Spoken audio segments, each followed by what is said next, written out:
बोल गणेश भगवान की जय हो। बोल गैर माता की जय हो। मोक्षदा एकादशी व्रत कथा। मार्गशीर्ष माह के शुक्ल पक्ष की एकादशी की व्रत कथा। अर्जुन ने कहा, हे देव की नंदन, हे त्रिलोकीनाथ, आप तीनों लोकों के स्वामी हैं, सबको सुख देने वाले हैं और जगत के पितर हैं, इसलिए मैं आपको बारंबार नमस्कार करता हूँ। हे देव, आप सबका हित चाहने वाले, संशय दूर करने वाले, कृपया यह बतलाएं कि इस माह के शुक्ल पक्ष की एकादशी का क्या नाम है। इसके देव कौन हैं और उनकी किस प्रकार पूजा अर्चना की जाती है। आपकी विशेष कृपा होगी यदि आप मेरा संशय दूर करेंगे।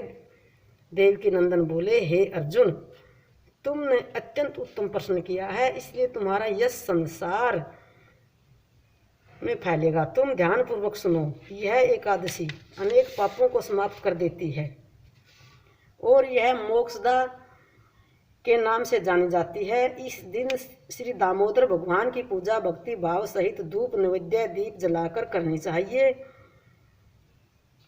अतः मैं तुम्हें एक पौराणिक कथा सुनाता हूँ। इस एकादशी उपवास के प्रभाव से नरक में गए हुए पूर्वज, बंधु बांधव, माता पिता आदि को भी पूर्ण स्वर्ग में स्थान मिलता है। अतः एकाग्रचित हो यह कथा सुने।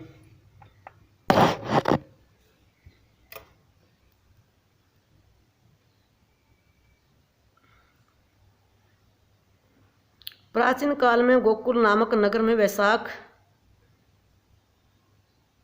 वैखानस राजा का राज्य था। उसके शासन काल में वेद ज्ञाता अनेक बुद्धिमान ब्राह्मण भी रहते थे। एक दिन दिवस रात्रि को राजा ने अपने माता पिता को नरक में पड़ा देखा।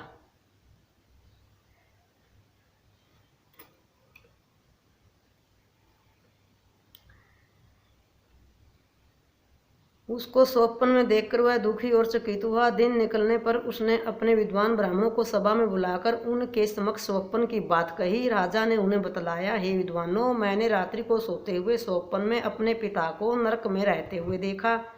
वह मुझे नरक से मुक्ति दिलवाने के लिए कह रहे थे। वे वहां पर अत्यंत बेचैन और दुखी थे। अतः मुझे पिता का दुख जानकर धन वैभव, राज काज, ऐश्वर्य, हाथी घोड़े, पत्नी व संतान कुछ भी अच्छा नहीं लग रहा है। अतः मेरे पिता का नरक से मुक्ति का कुछ उपाय बतलाइए।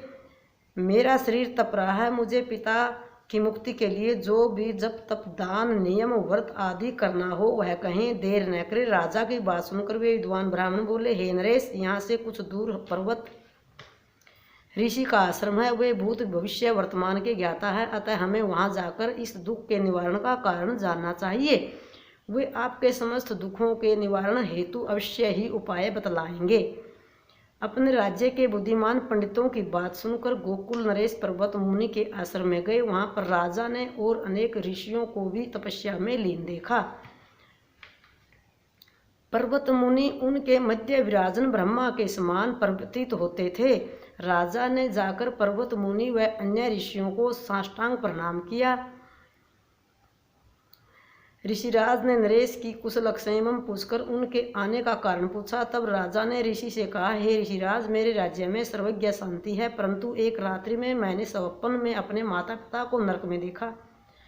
वह नरक से मुक्त होने के लिए मुझसे प्रार्थना कर रहे थे। अतः नरक से उनकी मुक्ति का उपाय बतलाएं। यह सब सुनकर पर्वत मुनि ध्यानस्थ हो गए। अपने योग बल से राजा के पिता के भूत व भविष्य पर सोचने लगे। इस प्रकार ऋषिराज ने नरेश के पिता द्वारा किए गए कुकर्मों का हाल जान लिया।